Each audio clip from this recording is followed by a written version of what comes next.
Hi hello నమస్తే, నేను మీ Gopi. Welcome back to Red TV. ఈరోజు జగన్ గారు వచ్చేసరికి రాప్తాడు సభలో సిద్ధం సభలో చంద్రబాబు గారి సైకిల్ ఎప్పుడు ఇంటి బయటే ఉంటుంది, జనసేన గ్లాసు ఎప్పుడు సింకులోనే ఉండదని ఆసక్తికర వ్యాఖ్యలు చేశారు. దాని గురించి ఒకసారి హైకోర్టు అడ్వకేట్ అయినా సరే మన ప్రశాంత్ గారితో మాట్లాడదాం.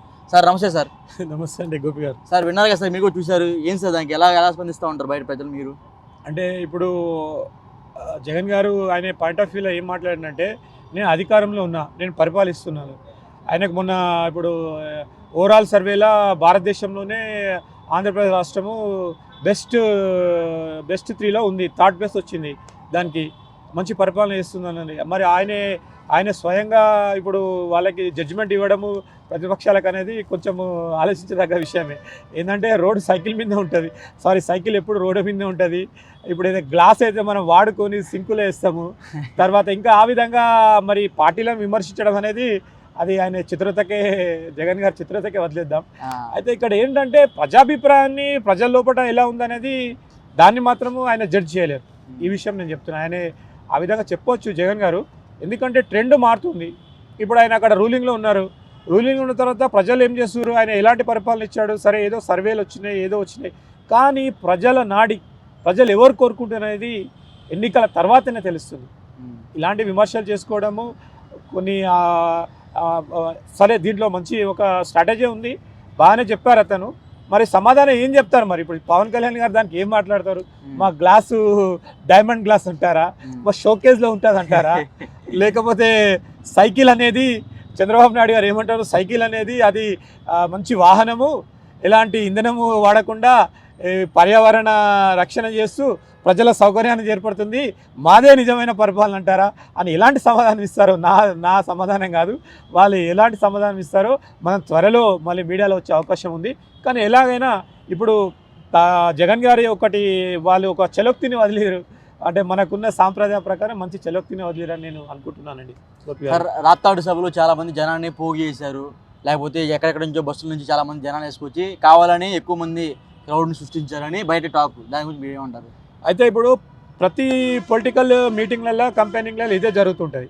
చాలామందిని వాళ్ళు ఇప్పుడు ఏంటంటే ప్రతి మీటింగ్లో పోతుంటే జరిగేది ఏంటంటే మినిమం 200 రూపీస్ ఇవ్వండి ఏ పబ్లిక్ ఎవరు రారు. ఎందుకంటే ఇప్పుడు అడ్డ మీద పోయి కూలీ చేసుకుంటానికి ఒక 1000 రూపాయలు ఉన్నది, 1200 రూపాయలు ఉంది. అది వీళ్ళు భోజనం అన్ని పెడతా అంటే మినిమం ఒక సరే ఇంత అభిమానం ఉన్నా బీద వాళ్ళకు రెక్కాడే పరిస్థితులలో వాళ్ళు ఒక 200-500 రూపీస్ తీసుకుని ఎవరు రారు. సరే, పబ్లిక్ వచ్చింది, మొబిలైజ్ చేసింది అంటే దాంట్లో అభిమానంతో వచ్చిన వాళ్ళు ఉంటారు, తర్వాత దాంట్లో పెయిడ్ ఆడియన్స్ ఉంటారు, అన్ని రకాలుగా ఉంటారు. ఇప్పుడు ఏంటంటే ప్రతిపక్షాలు వాళ్ళు చేస్తారు. ఇక్కడ ఏం జరిగింది మరి, ఇక్కడ ఎలాంటి అవాంఛనీయ సంఘటన జరగలేదు. ఇప్పుడు మీ మీడియా ప్రకారం ఇప్పుడు రీసెంట్గా తెలంగాణ జరిగితే నల్గొండ జిల్లాలో కోడిగుడ్లు వేసారు అపోజిషన్ పార్టీ మీద. ఎవరి మీద అంటే నేను చెప్పాను, నాకు వాళ్ళు వ్యతిరేకత కాదు.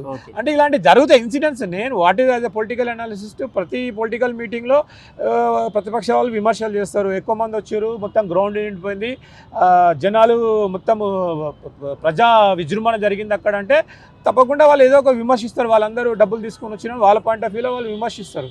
అక్కడ జరిగింది ఏంది మరి, జగన్ గారి మీద ఎలాంటి ఏమైనా నెగిటివ్ జరిగిందా, అక్కడ ఏదైనా ఖాళీ చైర్లు చూపెట్టారా మీడియా, తర్వాత ఏమైనా కోడిగుడ్లు వేసిరా ఆయన మీద, ఎలాంటి ఏమైనా తీవ్రంగా ఏమైనా ఆయనను అపోజిట్గా ఏమైనా చేసిరా, ఇలాంటి అక్కడ ఏమైనా ఊహించరాని సంఘటనలు అనర్థ విషయాలు ఏమైనా జరిగినాయంటే అవి మీడియా పరంగానే ఏమి కానీ లేవు. ఇప్పుడు ఆయన ప్రచారం ఇంకా ఇప్పుడు అక్కడ ఉంది అదే, అక్కడ లోకల్ పాలిటిక్స్ ఎమ్మెల్యే ఎంపీ ఒకటేసారి జరుగుతున్నాయి కాబట్టి ఇవన్నీ వాళ్ళు ఇప్పుడు డబల్ గేమ్ ఆడాల్సి ఉంటుంది ప్రతి ఒక్క పొలిటికల్ లీడర్కి. వాళ్ళని ఇప్పుడు వాళ్ళకు A to Z 3 పూటల భోజనం పెట్టాల్సి ఉంటుంది. ప్రతి ఓటర్కి ఫుల్ మీల్స్ 3 times ఇవ్వాల్సి ఉంటుంది ప్రతి పొలిటికల్ పార్టీ. ఇప్పుడు అక్కడ పండుగనే అనుకోవాలి ఇక ఆంధ్రాలో. అంటే ఇప్పుడు కొంతమంది మీద కేసులు పెట్టుతున్నారు, కొంతమంది మీద దాడి చేపిస్తున్నారు. ఎందుకు మా పార్టీలో జరగండి వైసీపీ వాళ్ళు దాడి చేపిస్తున్నారు ప్రత్యర్థి పార్టీల మీద. దాని మీద మీరు చెప్తారు సార్? అంటే అక్కడ కొన్ని ఇప్పుడు పొలిటికల్ రైవల్రీస్లో కొన్ని వైలెంట్గా జరుగుతాయి. ఇప్పుడు ఆంధ్ర పాలిటిక్స్ అంటేనే ఇలాంటి వర్గ పోరాటాలకు పెట్టింది వేరు. అక్కడ ఇప్పుడు ఎన్నికల టైంలో ఎక్కువ జరుగుతాయి. అక్కడ మనకు ఆల్రెడీ ఎన్నికల కమిషన్ కూడా ఈ సందర్భంగా స్పెషల్ మిలిటరీ ఫోర్స్ని అక్కడ డంప్ చేయడం జరుగుతుంది. తర్వాత ఇప్పుడు ఉన్న సివిల్ పోలీస్ కాకుండా స్పెషల్ మిలిటరీ ఫోర్స్ కూడా పంపిస్తారు ఇప్పుడు. ఎందుకంటే ఎంపీ ఎలక్షన్స్, ఎమ్మెల్యే ఎలక్షన్స్ జరుగుతున్నాయి. మరి ఇలాంటి అవాంఛనీయ సంఘటనలు జరగకుండా శాంతి భద్రతను కాపాడే బాధ్యత వాళ్ళకు ఉంది. అదేవిధంగా ఇప్పుడు ఏంటంటే ఇప్పుడు హేట్ స్పీచెస్ అంటారు ఇప్పుడు మనకు కొన్ని, అవి ఇట్స్ క్రిమినల్ అఫెన్సెస్. అలాంటివి చేయకుండా ఉండాలి.